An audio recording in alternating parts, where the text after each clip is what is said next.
How's it going, guys? I'm back with a new comic book day haul for the week. And I didn't get too many books, but I got kind of surprised by one of my shops. Why don't I just get right into it? First up, I have a Jazz Maynard Part 6 or Issue 6 from Lion Forge. It's written by Raul, illustrated by Roger, and I believe they're saying this is going to be the last issue in the volume. In a couple months they'll be starting volume 2, I guess, which has been a very fun story. I do have some problems with the lettering at times. It is kind of a small print for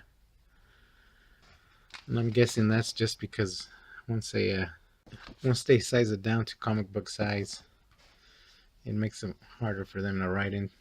But here I have the Shadow Batman #2 from Dynamite. Steve Orlando, Giovanni Timpano doing the art, which I really did enjoy. I do kind of enjoy this series more than the other one because they kind of threw in Robin. So now you have 3 main characters, not just the Shadow and Batman, but you have Robin doing all the quirky stuff that Robin does. I think it's Damian. Yeah, Damian.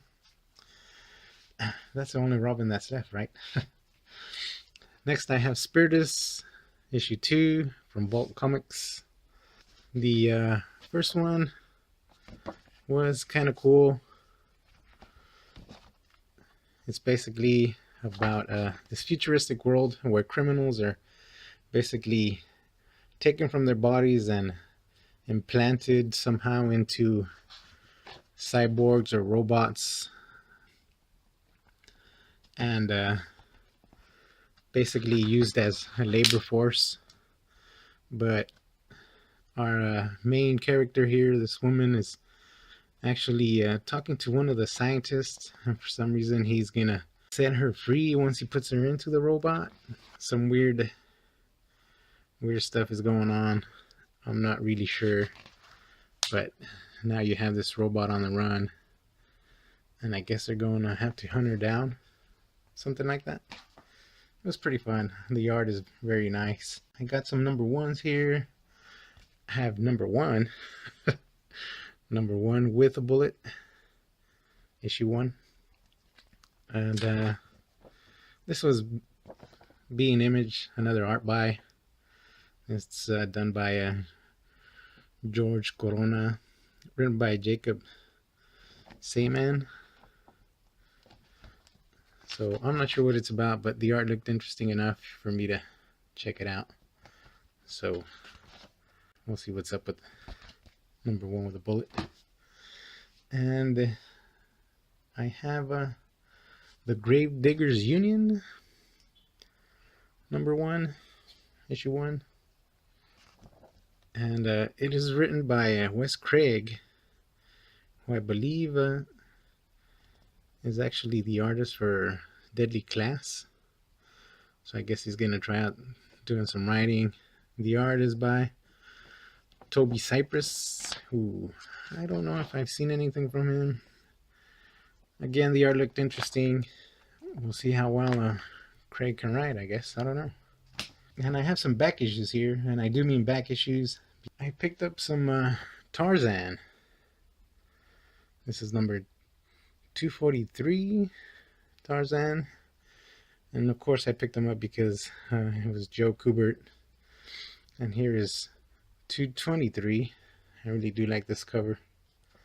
I was asking the shop guy, because it was at a shop that I usually don't go to, and I was asking him if since they were sealed in the bag, if the art was by Kubert inside as well.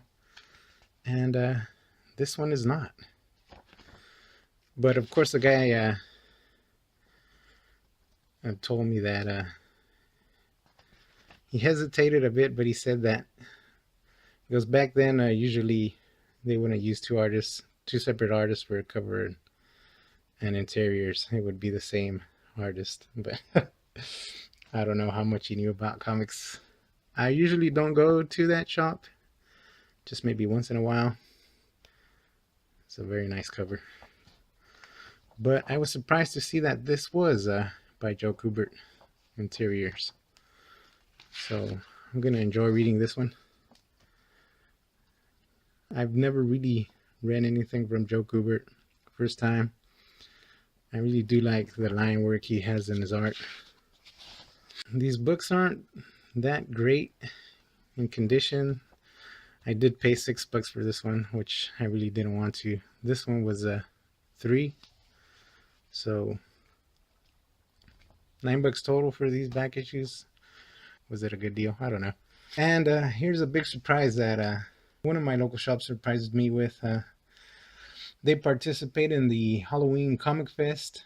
I, of course, didn't have time to make it that Saturday, but they threw all of this stuff in my box, which was kind of surprising.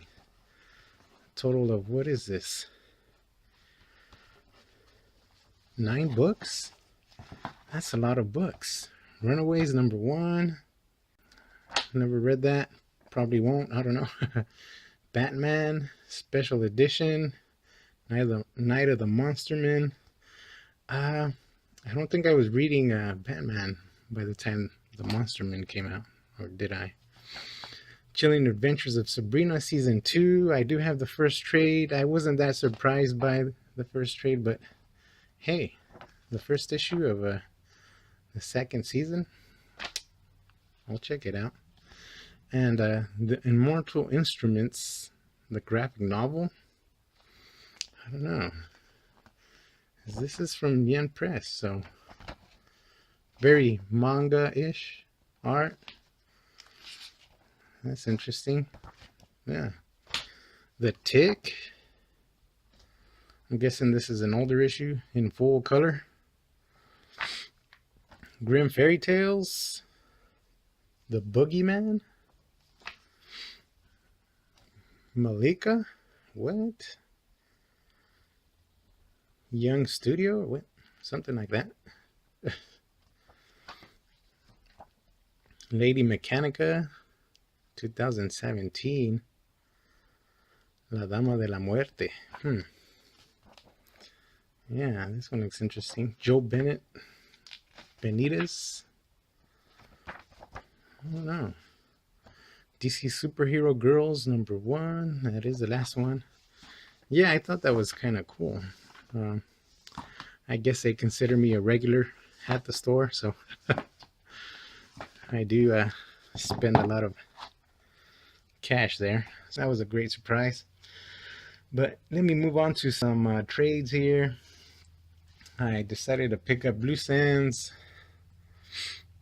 and I remember picking up the first issue of this, and by Mr. Jason Latour, or Louder, Jason Latour, and art by Chris Bruner, who did a guest issue on Southern Bastards.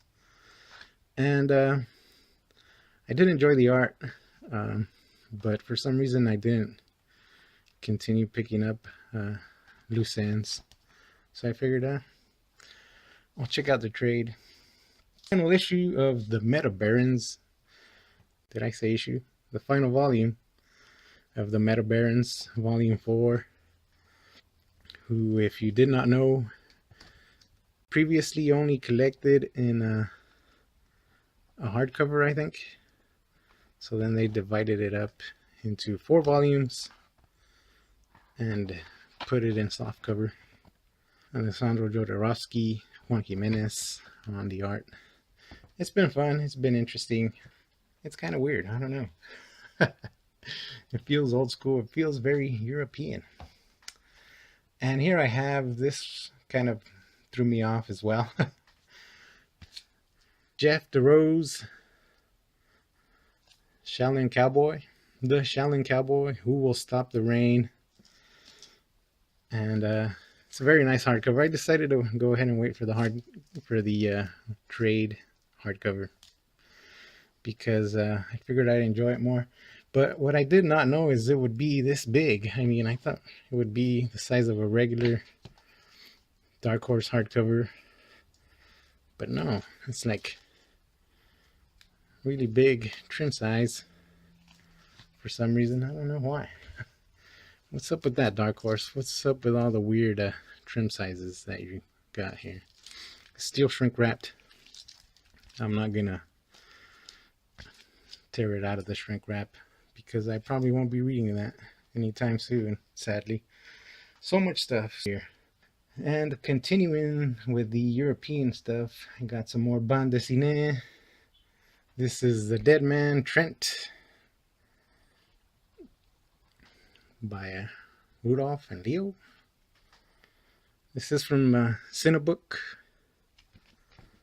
and it is very thin, but it was only 11 something. So I don't know. The cover looked interesting. I saw it in previews, and I figured, yeah, I'll check it out. You got some guy up in the hills, some kind of Mountie. I don't know. Looks nice, I can say. Yeah.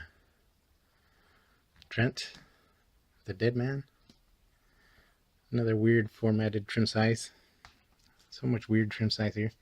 And in a similar vein, very similar actually, I picked up The Man from the Great North by Mr. Hugo Pratt. This one is from IDW's Euro Comics. So it is numbered as 1. I'm not sure how many volumes are in this. I did pick up before the Corto Maltese, which was pretty fun. But I wanted to start from something newer. I don't know. Is it newer? I'm guessing it is.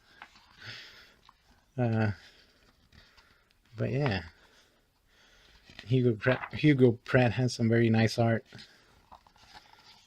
It starts off kind of weird though here.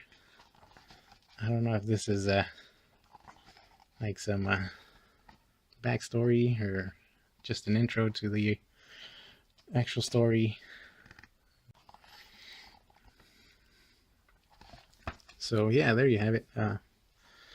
Mr. Hugo Pratt's The Man from the Great North, number 1. And yeah, that was the haul.